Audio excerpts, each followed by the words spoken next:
Hello, welcome to my channel study best.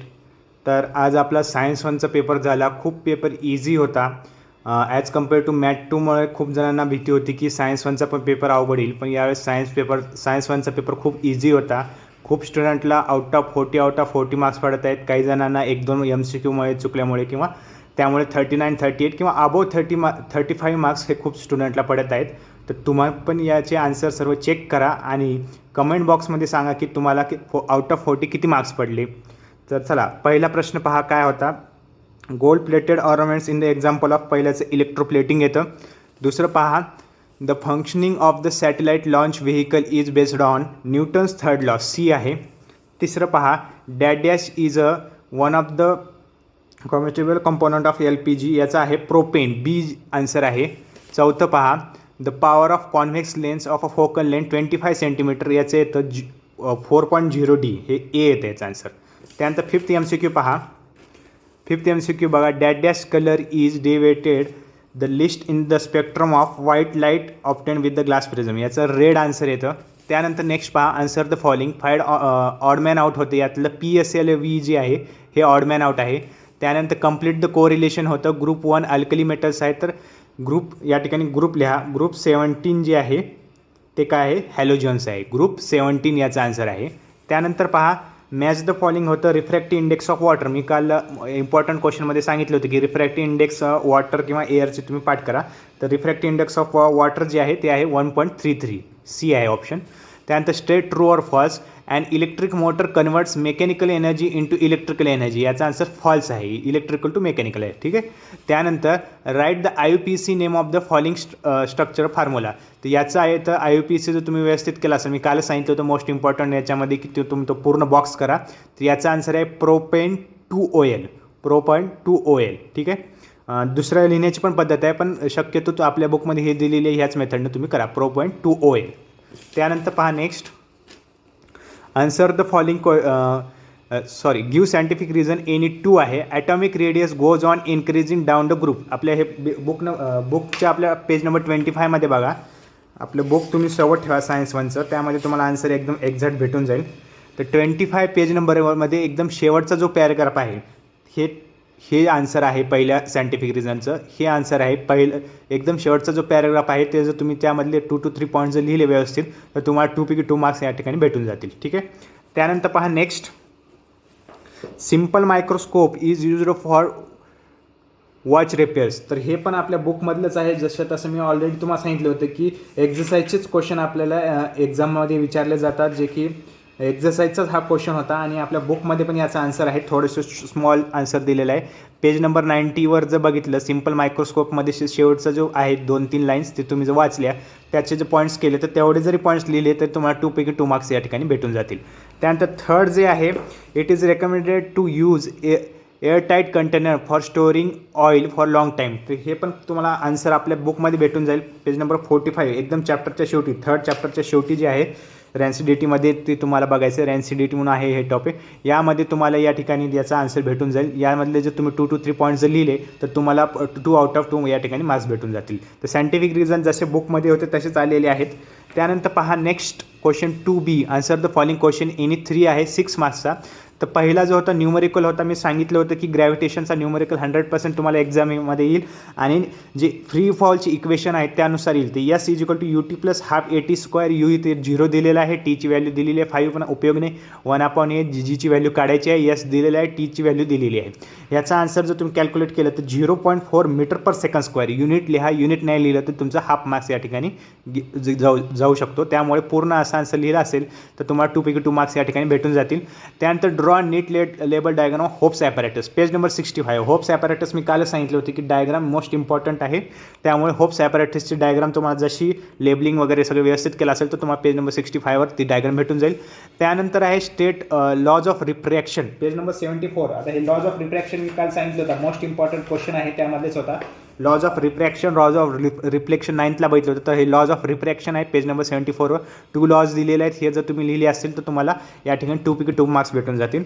त्यानंतर आहे answer the following question, name the main ore of aluminium, याचं bauxite येतं, आणि what are the impurities present in aluminium ore, त्याचे तर aluminium oxide, silicon, sand, ferric oxide असे वेगवेगळे impurities आहेत.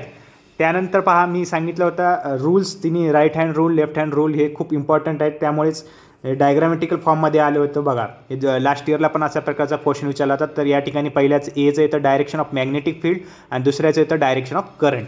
त्यानंतर पहा आन्सर द फॉलोइंग एनी 5 म्हणजे 15 मार्क्सचा क्वेश्चन आहे. म्हणजे 8पैकी पहिलं बघा, write the demerits of Mendeleev's periodic table. मी कालच सांगितलं होतं डिमेरिट्स ऑफ मेंडेलिस पिरियडिक किंवा मॉडर्न पिरियडिक टेबलचं तुम्हाला एक्झामला येऊ शकतं. तर पेज नंबर 20वर तुम्ही या ठिकाणी तुम्हाला पॉईंट्स भेटतील.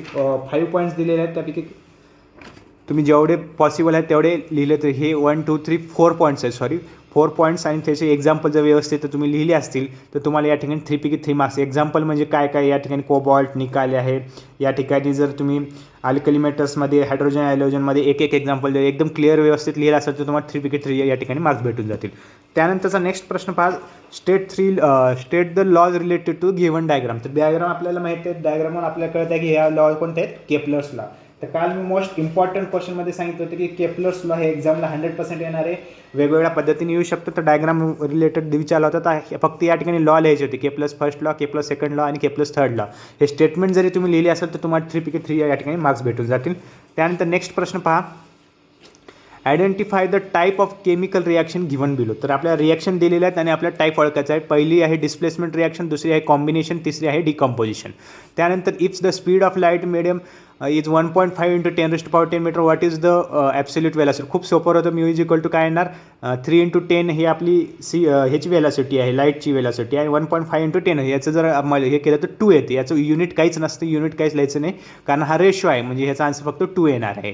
त्यानंतर पहा, रीड द पॅराग्राफ. आणि त्यावर क्वेश्चन होता, खूप इझी होता बघा. पहिल्याचा आन्सर त्यामधला आहे hot object to cold object आहे.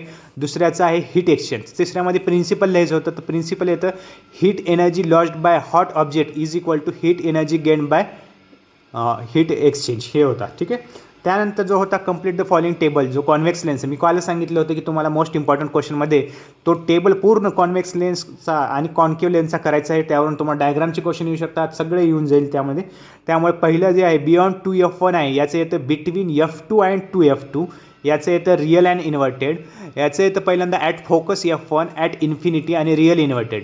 तिसऱ्यामध्ये खूप जणांची चुका झाल्या आहेत कारण आपल्या रिअल इन्व्हर्टेड दिले आणि एनलार्ज दिलेले आहेत. तर राहिलेले जे होते त्यामध्ये जे आपलं काय येणार आहे, बिटवीन F1 अँड 2F1 आणि याचा आन्सर येतं बियॉन्ड 2F2.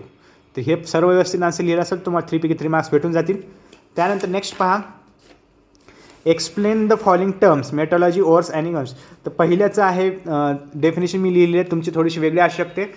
मेटॉलॉजी बघा, various process involve in the extraction of metals from its ores and refining is called as metallurgy. ओर्समध्ये काय म्हणून लिहू शकता, minerals from which metal can be extracted profitably. आणि तिसरं काय आहे आमचं, worthless rock or vein matter in valuable metals. तर असे तुम्ही एक्सप्लेन टर्म करू शकता. पुन्हा state the importance of space mission, page number 136वर आहे. इम्पॉर्टन्स दिलेला आहे खूप. बुकमध्ये जसं दिलेलं आहे तसं तुम्ही जरी लिहिलं तर तुम्हाला चालेल जाईल. या ठिकाणी बघा, need and importance of space mission दिलं आहे. नीड सुरुवातीला दिलं आहे आणि इम्पॉर्टन्स या ठिकाणी दिलेलं आहे. हे जर तुम्ही लिहिलं असेल तर तुम्हाला 3पैकी 3 मार्क्स या ठिकाणी भेटून जातील. त्यानंतर नेक्स्ट पहा, क्वेश्चन 4 जो मी सांगितला होता की तुम्हाला इलेक्ट्रिक मोटर आणि इलेक्ट्रिक जनरेटर या दोन्हीपैकी एक 100% क्वेश्चन येणार आहे तुम्हाला एक्झामला. तर पेज नंबर 59वर आहे इलेक्ट्रिक जनरेटर. तर हे डायग्राम तुम्हाला लगेच ओळख येते, गॅल्व्होमीटर जोडलेलं आहे त्याच्यावरूनच आपल्याला ओळख येते की इलेक्ट्रिक जनरेटर आहे. थोडेसे चेंजेस आहेत. तर याचे आन्सर काय होते बघा, आयडेंटिफाय द अबो डायग्राम. पहिल्याचं इलेक्ट्रिक जनरेटर येतं. प्रिन्सिपल काय येतं, इलेक्ट्रोमॅग्नेटिक इंडक्शन येतं. वर्किंग जी आहे तुम्हाला पेज नंबर 59वर याची भेटून जाईल. थोडं शॉर्टमध्ये तुम्हाला 2 मार्क्समध्ये जी मेन वर्किंग आहे ती तुम्हाला एक्सप्लेन करायची होती. आणि त्यानंतर आहे what are the uses of above appliances. ह्याचं येतं generated use to power plants for generation of electricity. असे कोणतेही एक यूज ॲप्लिकेशन लिहिलं तर तुम्हाला 1 मार्क्स भेटून जाईल. अशा प्रकारे 5 मार्क्सचा क्वेश्चन होता, खूप इझी क्वेश्चन होता. त्यानंतर कार्बन कंपाऊंडमधला आलेला होता, identify the saturated and unsaturated carbon hydrocarbon from the given structure. तर पहिलं जे आहे हे सिंगल बॉन्ड आहे, हे सॅच्युरेटेड आहे आणि हे दुसरं जे आहे अनसॅच्युरेटेड आहे. त्यानंतर draw electron dot structure for 1 and 2. तर ह्याचं इलेक्ट्रॉन डॉट स्ट्रक्चर काय येईल बघा, सी असे डॉट डॉट द्यायचे. डबल बॉन्ड आहे म्हणजे 2 डॉट येणार, पुन्हा सिंगल बॉन्ड इथे असे 2 डॉट येणार. याचे हे डॉट स्ट्रक्चरमध्ये लिहायचं, क्रॉस करायची गरज नाही या ठिकाणी. आणि जे दुसरं जे आहे याचं काय येणार या ठिकाणी बघा, सी डबल बॉन्ड हे याचे हे असे येणार. ठीक आहे. या ठिकाणी सिंगल बॉन्ड आहे म्हणून सिंगल बॉन्ड येणार आणि डबल बॉन्ड म्हणून इथे 2 येणार. हे होते डॉट स्ट्रक्चर, पहिल्याचं डॉट स्ट्रक्चर हे, दुसऱ्याचं डॉट स्ट्रक्चर हे. पुन्हा डिफाईन्ड होमोलॉगस सिरीज म्हणून आहे. होमोलॉगस सिरीज काय, it is a series of compound which is formed by replacing one hydrogen from parent alkene and compound in a series having increasing length called as homologous series. तुमची definition थोडीशी वेगळी असू शकते. जर तुम्ही व्यवस्थित जर लिहिली असेल तर तुम्हाला या ठिकाणी 1 मार्क्स म्हणजे टोटल 5 मार्क्स या ठिकाणी भेटून जातील. अशा प्रकारे हा पेपर होता. खूप जणांना आउट ऑफ 40 पडत आहेत, काही जणांचे काही चुकले असतील MCQ मध्ये वगैरे. तर तुम्ही कमेंट बॉक्समध्ये तुम्हाला किती मार्क्स पडलेले आहेत ते सांगा. थँक्यू.